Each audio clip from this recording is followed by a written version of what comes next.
শুভ সকাল। সকালবেলায় বুড়িগঙ্গা নদী নিয়ে আসলাম।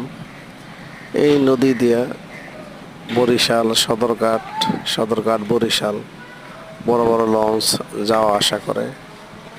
নদীর দুই পাশে একদম অনেক কাজ করেন, জাহাজের কাজ করেন, ডক যাকে বলা হয় ডক। নদী এত ঠান্ডা, বাতাস কম, মেঘলা মেঘলা ভাব, কিন্তু এই নদীতে এখন মনে হয় পুকুরের মতন। যারা লঞ্চে যাওয়া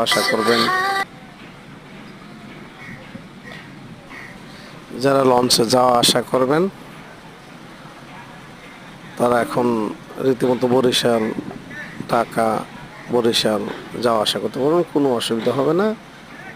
রাস্তা, নদী পথ একদম ভালো, ঠান্ডা, কোনো অসুবিধা নেই, কোনো ঢেউ নাই, কোনো বাতাস নাই, কোনো ঝড় তুফান নাই, সুন্দর মতো যাওয়া আসা করতে পারবেন।